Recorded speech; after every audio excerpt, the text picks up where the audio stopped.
Rob MacCachren, and this is The Skinny. From the Fatheadz Eyewear Studios in Speedway, Indiana, this is The Skinny.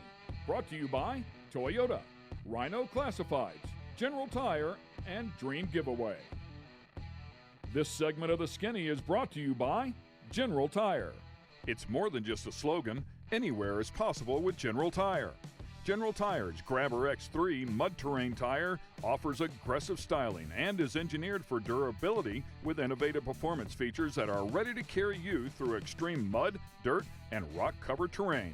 For extreme traction that's ready for anything and rugged styling to match, look no further than the Grabber X3.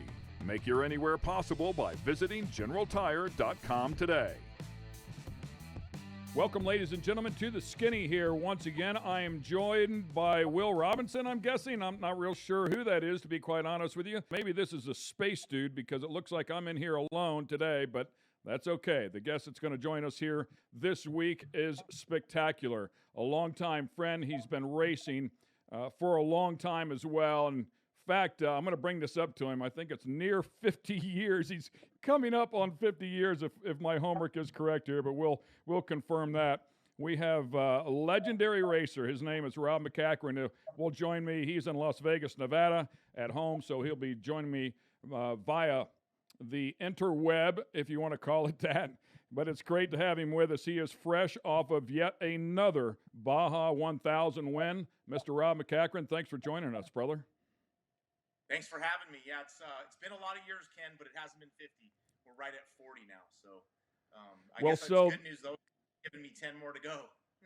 Well, I mean, the reason I said that is the homework that I did, and whether this is correct or not is why I needed to confirm it. But it says in 1973, you won the Nevada State Motorcycle Championship at 8 years old. Well, okay, so you got me there. Yes, I've started racing motorcycles in when I was 8 years old, and then I didn't start racing four-wheel vehicles until I was 16. So yeah, I guess you just notified me of something. It's actually 50. So great. 48 years, man. You're 48 years. That's what a run. Yeah, that's a long time. Yeah, I haven't. To be honest with you, I haven't thought of it that way. So you definitely put something new into my repertoire of thoughts. So hang tight here. I'm just going to, for the fans that aren't familiar with you, and honestly, I feel like you're one of the best kept secrets in motorsports. If you're involved in off-road racing at any level, you're certainly familiar with the name of Rob MacCachren. But for the people that enjoy NASCAR or IndyCar, maybe they don't know the name. So I'm just going to run down a couple of things here that they should be aware of. First of all, 7-time Pro 2 champ, a 2-time Pro 4 champ. We're talking about short course off-road here. And if I'm correct, 5 Baja 1000s as recently as a week ago, 7 major Cup wins.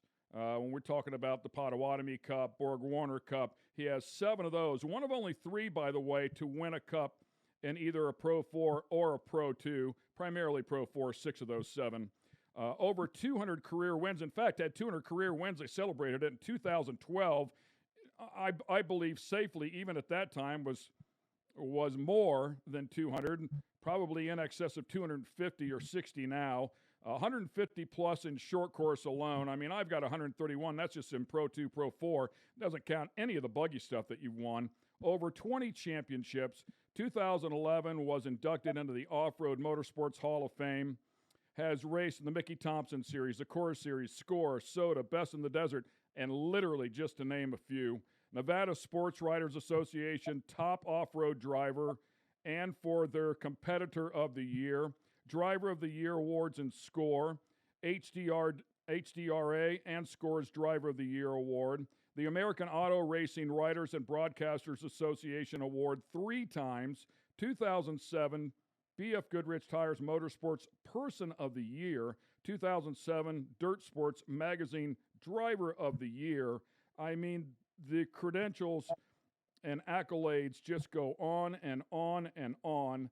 And I think it's also worth mentioning that you've done this, of course, over this span of years. We just talked about how many years, right? But you've done it as a driver for teams, and you've also done it as a team owner, which is a huge undertaking, both desert and short course. Man, I know you try to keep up with it, but your goal is to race all the time, and your brain in our conversations is wrapped around the next race and not necessarily what you've accomplished and back behind you. But man, when you look back at this, you're one of the most highly decorated racers of all time. I don't care what discipline it is; it's very impressive. Yeah, no, it's been good. I was fortunate enough to start racing early. When I started racing motorcycles, my dad was actually racing off-road buggies in the desert. And then when I turned 16, I think I was 15 years old, and he said, "Hey, you want to try off-road racing?" He had owned a buggy shop called Nevada Off-Road Buggy and a Volkswagen repair shop called the Pit Stop, and he was in construction. But when I was about 14 years old, I went to work in the buggy shop, and when I was 15, he said, "Let's see if you want to go racing." And I was like, "Well, what if I don't like it?" And he said, "Well, we'll go try it. If you don't like it, we'll sell the car and move on." Well, my first race was out here in the Nevada desert, and I fell in love with it. I quit my senior year of basketball. I was really into basketball through my teens and all that. So I quit doing that, fell in love with off-road, and we did it as a family for about the first 5 years.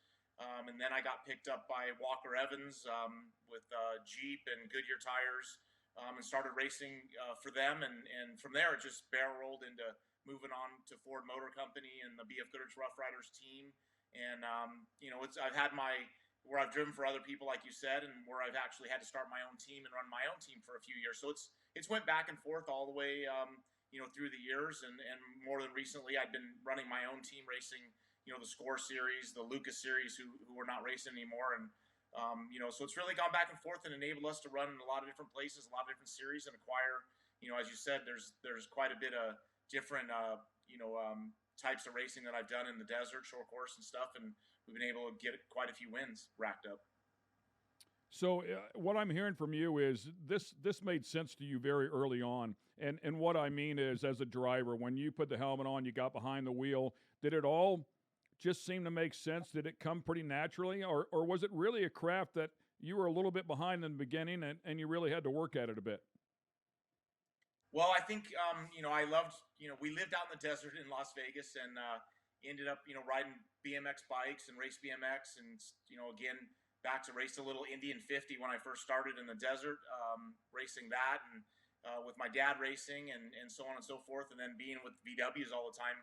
I think, I just took to the desert and learned a lot from my dad, and then moved on to a guy by the name of Jack Johnson, who was a motorcycle rider, and he just got inducted into the Off-Road Motorsport Hall of Fame this year. He took me under his wing a little bit and taught me a little bit how to read the desert. And again, in my very first race, when I did that race, I fell in love with it.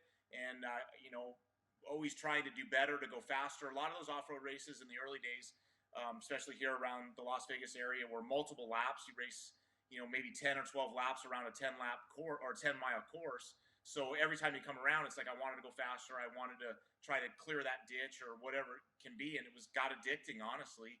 And every lap in off-road, every time you come around, the course is different because there's other cars are out there, and, they're moving the rocks, and the course is getting rougher as it goes on. So every lap it was a challenge to try to get better and try to get faster. In the early days, I even put a stopwatch or a clock inside the car so I could monitor my own times, and was I doing better or slower, or what was it? So I really just got addicted to it at an early age. And it's fortunate that I'm able to race in different states across the West in the desert, and going to Baja, California, and the short course series throughout across the country. And back in the day when the Mickey Thompson short course racing was racing in stadiums, I got to travel all across the country, got to go to Tokyo, Japan, Montreal, and many states in the U.S. racing. So it's really taken me a lot of places. And, thankfully, that old saying, if you do something that you love doing, you'll never work a day in your life. And for me, I've put a lot of work into off-road racing, but it really doesn't feel, like it's been a hard, unrelentless job. It's unrelentless to try to win and to do good and be successful. But I've been very fortunate to do what I've done for so long, and have people behind me like BF Goodrich Tires since 1991, and got a lot of great other, people that have supported me, whether it's brands or people, family, so on and so forth. A lot of people have helped me get to where I am today, and to get a lot of those accomplishments that we've done. So I want to stay focused here on the desert side of things, and I'm going to set this up a little bit. But as you take a look at running in the desert, and you're talking about it in your very early career days, and take a look at it now, I mean, fresh out of the truck here, less than a week ago, just a handful of days ago. How different is it in terms of pace? When you drove a desert race back in the 80s and 90s, how hard could you push in comparison to how hard you're pushing now? It's definitely the pace has definitely increased a lot, and a lot of that has to do with the technology that's happening. Whether it's BF Goodrich tires now, we have 40-inch tall tires. A Fox shocks now is a shock that's 4.5 inches in diameter. The electronics, the transmissions, just everything has increased a ton. And I can say, my first time getting into somewhat of an unlimited vehicle was a Class 1 buggy in 1986. And at that time, it had a 4-cylinder VW Type 4 motor with a Hewland 5-speed in it. And today, the truck that I just and let me go back just a step. But that engine probably had 150 horsepower maybe. And the vehicle that I just raced with Luke McMillan, he actually owned the truck, and his family. It just came out of it's 1,100 horsepower, has a X-Track 5-speed transmission, paddle shift. Truck's probably worth in the beginning of purchasing the truck probably about $900,000, where the vehicle that I originally first started racing was $6,000. So as time's gone on, the pace is definitely faster. The reliability of the trucks and the development, allows us to push them as hard as you can. Pretty much, for the whole 1,000 miles, or the Baja 1,000 we just did was 1,227 miles. We paced ourselves somewhat. You got to have a good vehicle and at the finish in case there's a battle to come down to the end. But really, the brands, the companies have increased the strength and reliability of the parts over the years to where. And another thing that I'll say is, I've been doing this a long time, and when I started, even through the 90s, we had to really pace ourselves, take care of the tires, the brakes, the transmissions, things like that. Even the motors. In 1992, we won the Baja 1000 Peninsula Run from Ensenada to La Paz, and the game plan before the race was, on all the fast roads and everything and everywhere, never go over 5,000 RPM. Just keep it underneath that, which meant we very rarely cracked 100 miles an hour. And now it's like, hey, do what you got to do, run it as hard as you can or hard as you need to. Our top speed this year was 138. A lot of times, I'm still trying at that, just trying to take care of the vehicle and make sure we get to the finish line. No better guy to get some insights from when it comes to short course and desert racing. We have Rob MacCachren on the show with us. We're going to take a quick break, and we'll be right back on the other side. This segment of The Skinny is brought to you by Toyota.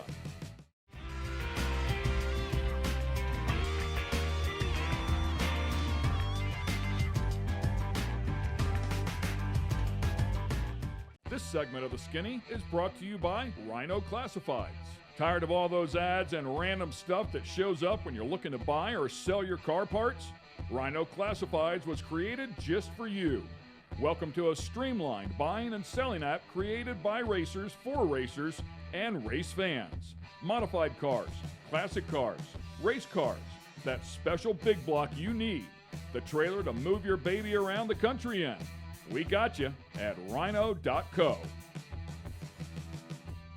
Once again, welcome back to The Skinny. We have legendary off-road racer Rob MacCachren on the show, and always makes these guys feel a little bit weird when you say something like that or introduce them like that, because he's just a scrapper, man. He's in the middle of the fight all the time, and that's really all he really wants to do. I just put him behind the wheel of a truck and let him go. By the way, his significant other, Amber, was really set up the studio for us today, so I want to thank her.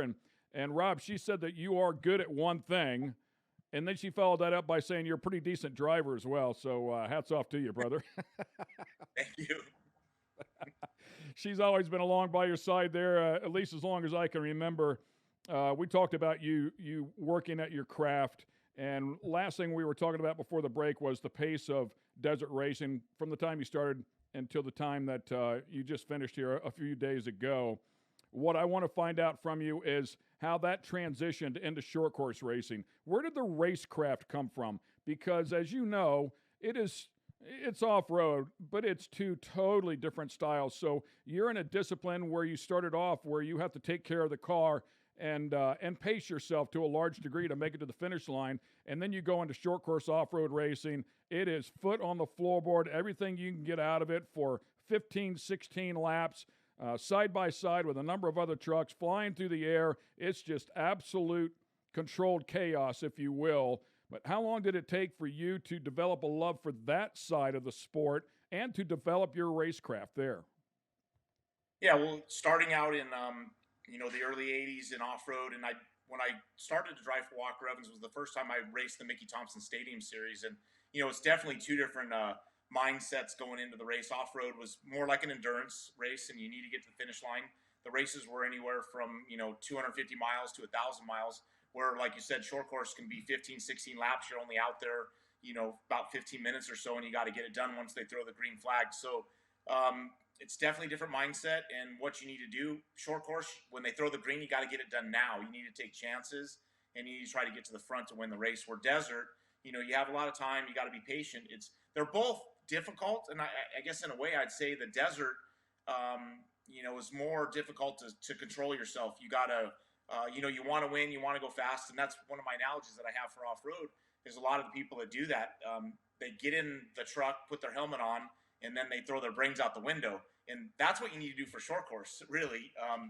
But it took me not too long, prior to racing short course, my first year being in about 1988, I got to sit in the grandstands a lot and watch, the likes of Walker Evans, Rod Millen, Steve Millen, Roger Mears, Ivan Stewart.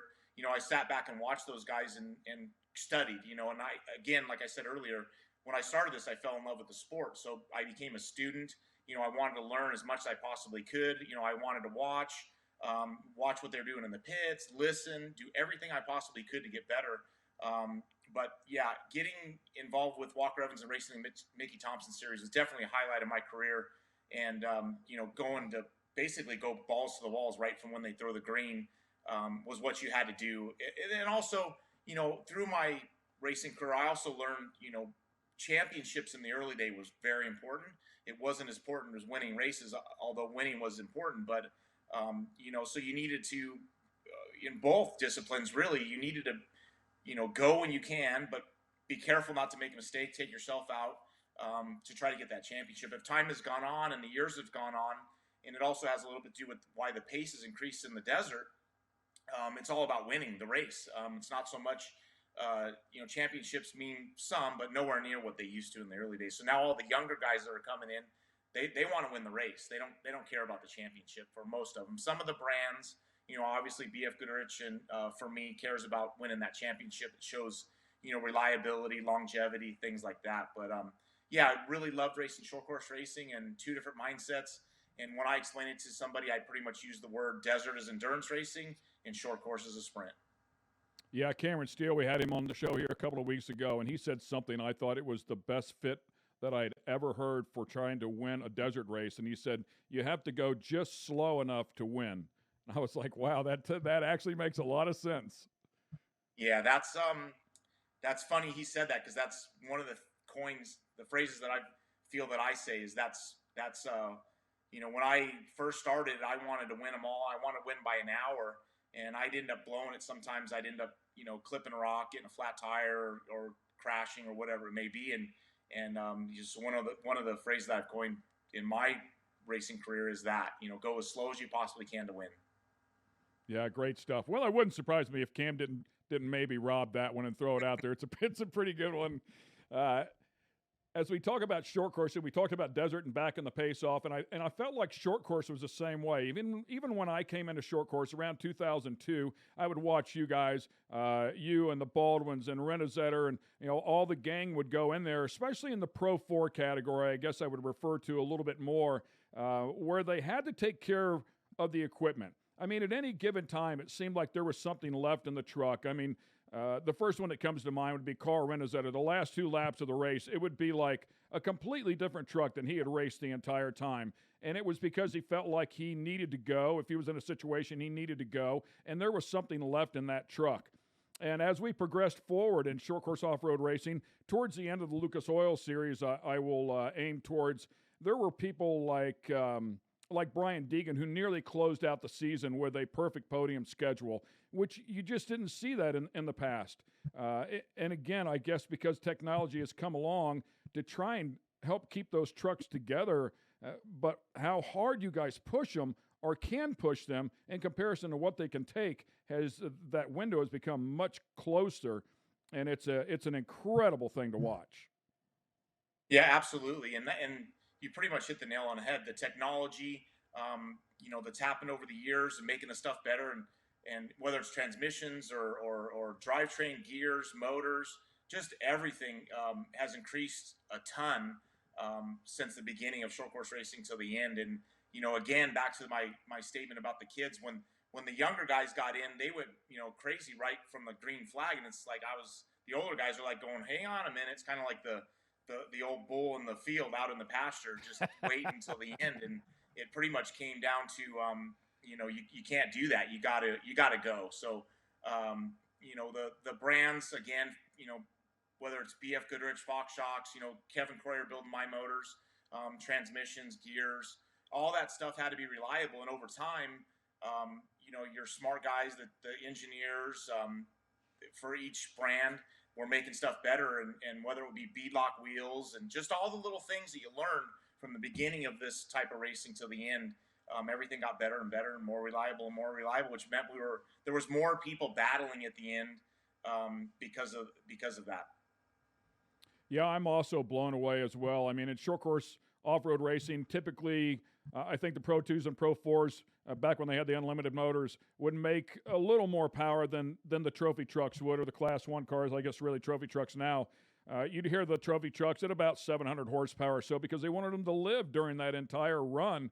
And now listening to you, I mean, you guys are showing up with a bullet that makes 1,100 horsepower. Short course, the highest I had heard was 900, 950, somewhere in that area. So really what you're telling us is, I mean, absolute cutting-edge technology inside of these vehicles. And then, of course, you put a price tag on it upwards of $900,000. That has got to be the latest and greatest of everything.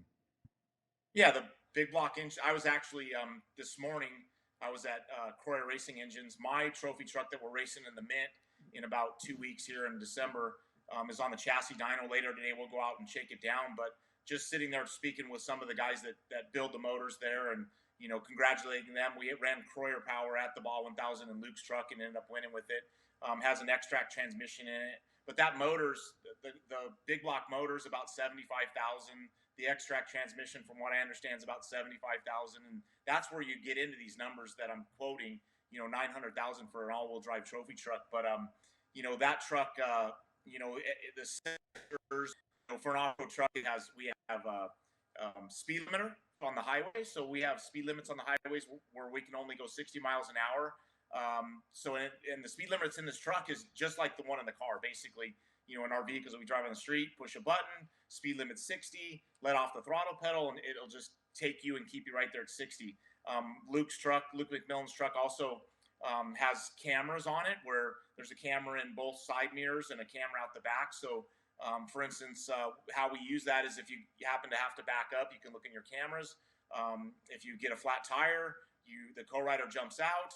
I, as the driver, operate the jacking system. There's 2 onboard jacks. There's keypads that I push to make the jack go down, lift the truck up. In the meantime, the co-rider goes around the back of the truck. There's 2 spares mounted in the back of the truck at the very back. So I'll watch him in the rearview mirror camera and watch him unratchet the strap, get the tire out. When he does that, I switch to whichever side the flat tire's on, and I can have a screen. I have a screen on the dash where I can actually watch him doing that. So it helps me know when the jack needs to go up, when it needs to go down. But there's just the technology, again, with the trophy trucks that have happening today are just incredible. There's so many sensors and everything's being monitored, and through the co-rider with all the different dash pads and screens. It's really, the technology is incredible today, and it's amazing. For me, racing as many years as I've had, my first race cars, we didn't have a 2-way radio to be able to talk to the pits. We didn't have a spare tire. We had no power steering. And today there's all of that and much, much more. Once again, just a great insight, a wealth of information here coming from one of the absolute best in Rob MacCachren. We're going to take a quick break, and then we're going to focus on this last race that he was just in a handful of days ago as he won yet another Baja 1000. Stay with us.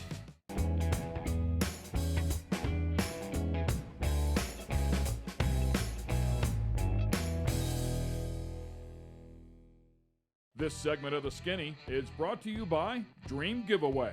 Dream Giveaway has been giving away high-end American muscle cars to raise money for charity since 2007. Dream Giveaway is known for giving away classic and new muscle and paying the federal taxes so the winners don't have to. For $25, you can jump in the game, and part of that goes to charity. You'll have a chance at winning some of the coolest cars on the planet. Check it out at dreamgiveaway.com.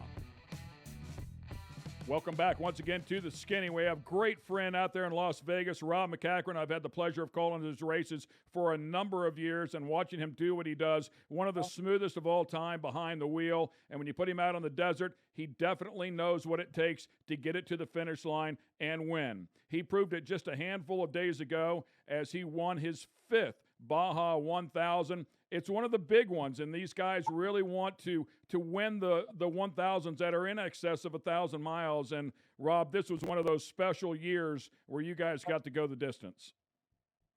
Yeah, absolutely.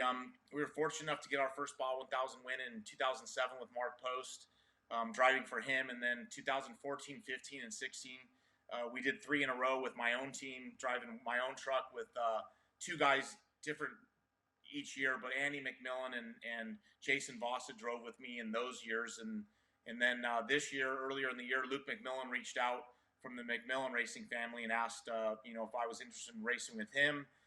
Pretty much took 24 hours to think about that and said, absolutely, I'm in.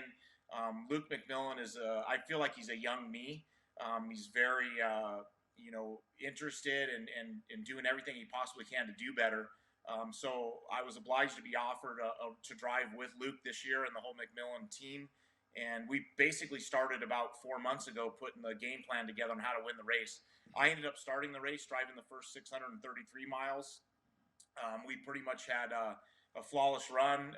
My task at hand was basically try to keep the truck in 100% condition, hand it off to him in the lead or close to the lead, which we were second on the road and second on time at that time to Bryce Menzies.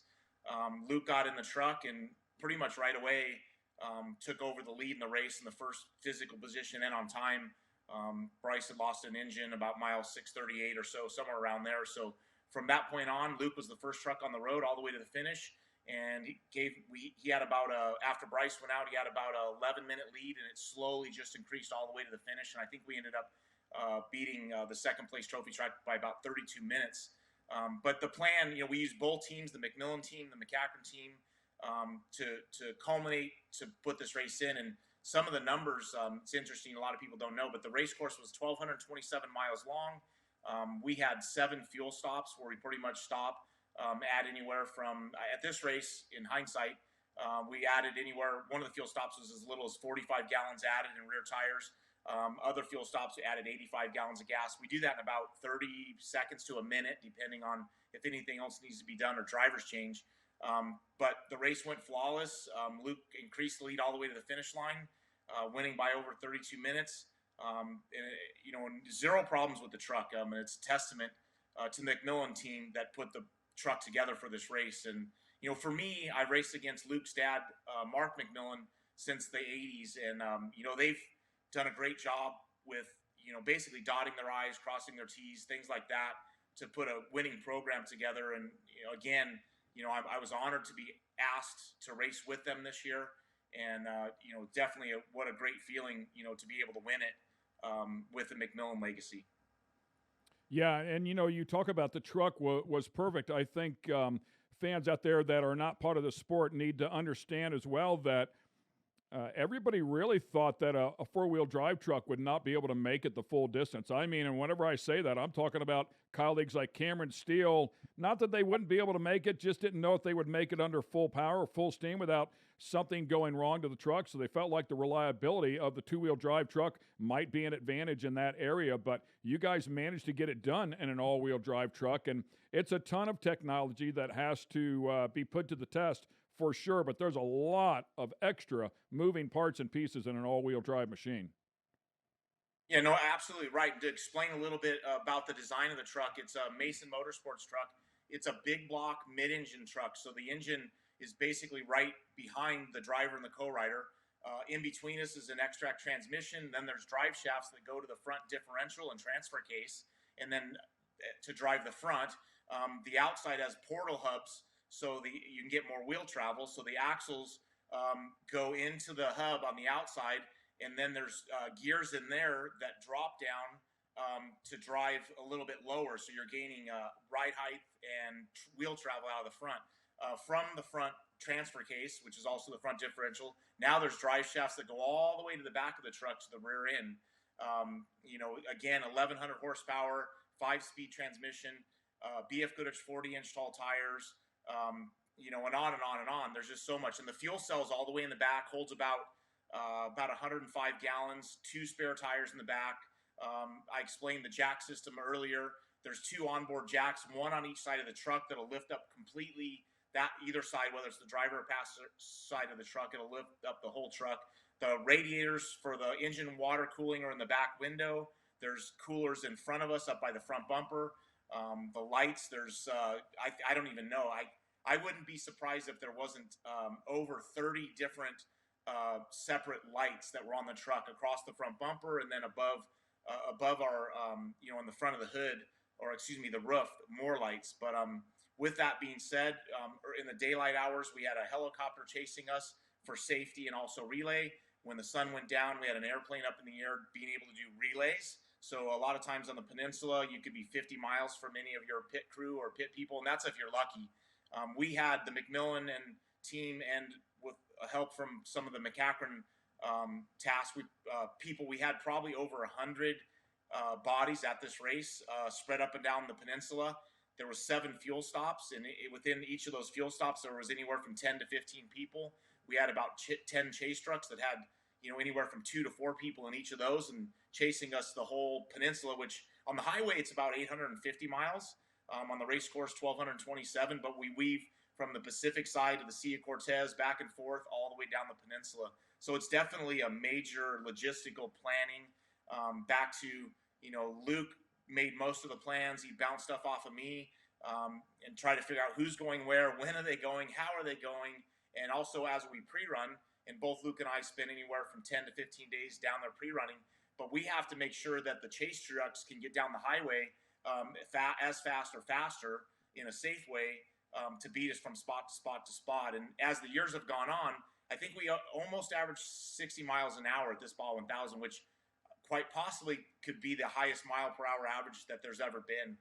But definitely a lot of planning. You need a lot of people. You need a lot of volunteers to make it all come together. And I can tell you the feeling, winning the Baja 1000 overall, that came over me first time in 2007. It's something like I've never had before, winning any race. So Luke's got that taste 1 year ago. He's now gone back to back for 2 overall wins for his record books, and then we've got 5 overall wins for ours. So, hopefully we can continue on. I think the match between Luke and I worked very well, and I think it can work well into the future. And we'll just see what plays into 2022 for both of our schedules. So for the fans at home and for myself as well, I would love to hear 2 different things. I would love to know if there's what the strategy may be. When you say there's 7 fuel stops, are they strategically located in terms of performance, or are they more strategically located in what is just flat out the best area to set your equipment up in? Because at the end of the day, people hear a pit stop, it's like, okay, they picture a pit stop. What they don't realize is you guys have to bring equipment to 7 different locations in the absolute middle of nowhere. How does that go down? Yeah, so obviously with it being Luke's truck and mainly his team for the most part, the strategy starts, we like to say, planning for the Baja 1000 starts 364 days before the race. So you race the Baja 1000, pretty much before you're over, you're already thinking about the next one and the strategy. But when you get the map and the lay of the land and figuring out where the course goes, and you start figuring out how far can we go on fuel, and typically the big block that we're running, or Luke's running in his truck, they've been getting anywhere between 1.7 miles to the gallon all the way up to 3 miles a gallon. So depending on the terrain, if it's soft, a lot of sand washes, things like that, or it's hard packed. We also have speed zones where we go through either ranches or we have to use part of the highway to get down the peninsula, where the speed limit could be 37 miles an hour or 60. We have to calculate all that in with the fuel mileage that we think we're going to get to figure out where we're going to put the pits. We also need to think about strategy of other people. You think it's crazy, but in 1,227 mile race, we're still thinking about track position. How to get ahead of the other people, possibly by your pit strategy. So we're adding that in there too. And Luke, we could have went all the way down to just 5 pit stops, or we could have went up to 7. And we thought, we're going to do 7. We're going to, make sure that the truck's in better shape, have eyes on it more times than not. So I had 3 fuel stops. We basically went to about mile 165 fueled. We went to about 305 fueled. We went to about 500 and fueled. Then Luke got in at mile 633. At that pit, we did driver's change. We changed the rear tires and the front tires. We only changed the front tires one time during the whole race. And then Luke had 3 more fuel stops before the end. But yeah, it's definitely a strategy to figure out when and where to pit, how to pit, make sure you don't lose positions in the pit, try to gain. And then also, you want to make sure the truck's operating at optimum levels all the time. So yeah, it's definitely a thought process, takes a lot of strategy, thinking into it, and hoping you're doing the right thing. And Luke and I had talked quite a bit beforehand, going, this is what the plan can be. It's also funny because our pit guys that they want to know, where am I going, where am I pitting, when am I getting there, and they'll start asking 2 months out. And it's like, okay, well, there's a scenario, but it's probably going to change. So basically, up until the green flag drops, this is what we think we're going to do. But the plan can change, and some of that has to do with not losing positions in the fuel pit and possibly gaining them. When we're pre-running, we're seeing where people are marking their pits, and we try to play that into getting a lead position or getting ahead of them on the track. Such great insight, man. I just can't thank you enough. It's so cool to hear this stuff. So real quickly, I just want to touch on, I just want to say congratulations to you on your extensive and very lengthy run with BFG. That relationship has been second to none. So maybe give them a little bit of love here before we wrap things up. Yeah, I've been with BFG since 1991. Prior to racing with them, I was on other brands of tires, but I was always watching and paying attention, and they were always the brand, the tire brand that looked like the top dogs. They looked like the most involved, the most dedication.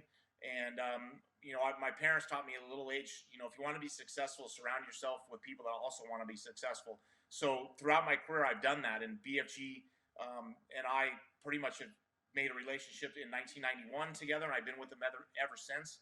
We won over 200 races together. And again, I'm not counting. I'm going to wait till I'm done and over and sit in a rocking chair, and I'll say, Amber, what did we accomplish? And show me, and I'll look at the record books then. But BF Goodrich has definitely done a lot for my career, helped us win a lot of races, and they're continually trying to make better tires and make us more reliable and win more races and more champions, so on and so forth. So I can't thank them enough for, it's been since 1991, a lot of years. Yeah, it's very, very cool, and you've earned it. I mean, quite frankly, you've earned it because they do the same as you. They associate themselves with winners, and you've certainly proven that you can deliver the goods. So hats off to you as well. In closing, I know you're an extremely respectful individual, just in general, but certainly to your peers, your colleagues inside of the sport. You're also a historian of the sport. You're very switched on, needless to say. When you look back at some of the biggest names of all time, I'm going to ask you this, and it's going to put you on the spot, and you're not going to like it, but I don't care. I'm going to do it anyways. What do you think, man? Can we call you the GOAT? Oh, I don't even know about that. And when people say that, it's, I relate it to, well, I've been doing this for, as you said, almost 50 years, but in four-wheel off-road, 40 years. So, there's just a lot of wins and a lot of championships that, I guess when other people say that, then that's the only thing I can relate it to, because I've been doing it so long. But again, later in life when I'm sitting in a rocking chair, reflect back. But, as it goes, it is an honor to have as many wins that we've done, to have as many short course wins, and that's what drives me too. And everybody says, when are you going to retire? And it's like, I don't see any time soon. I love doing it. I feel I'm so capable of winning, and I don't see that stopping anytime soon. So I want to keep winning races, winning championships, and we're worried about what they call me later. I'm right with you, by the way, and I don't necessarily, I don't have any real affection towards the term the GOAT. I think there's always so many variables given in whatever scenario it may be. The times were different, the vehicles were different, the courses were different. There's so many variables, but and I certainly feel very comfortable with saying you are and will remain as one of the greatest of all time, and you've certainly proven that. You brought home, the hardware to prove that as well. I think what makes you more important to the sport as an ambassador to the sport is your personality, very non-confrontational. Your passion is unsurpassed. People don't get a chance to really see that. I've had the pleasure of seeing that a couple times. I've walked up and we've had conversations, and I know you're not listening to a single word I'm saying because you're thinking about how to get the truck to rotate the next day and the next race. But that's who you are, and that's why we love you, man. You're an incredible talent. We thank you for all the memories you've given us, and we look forward to you giving us some more. Awesome. Yeah. Thank you for the kind words. And hey, I love doing what I'm doing, and I appreciate everybody that's got me to where I am today. Couldn't have done it without all of them, and thankful also to you and everything you've done over the past in short course racing and so on and so forth. Thanks a lot. Ladies and gentlemen, Rob MacCachren, one of the greatest of all time, and hopefully he'll be coming to a TV screen near you. Maybe we'll see him back in short course racing, but for now, he is tearing up in the desert as he continues to do. Thanks a lot, Rob, and hope you guys had a great time watching one of the best. We'll see you next time. Thanks for being with us here on The Skinny. This episode has been brought to you by Toyota, Rhino Classifieds, Dream Giveaway, and General Tire. For the latest in sunglasses, optical frames, accessories, and apparel, be sure to check out Fatheadz.com. That's Fatheadz with a Z.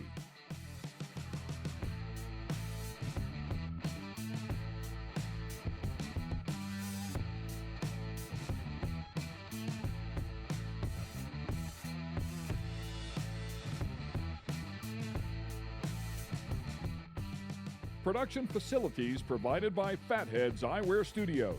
All rights reserved.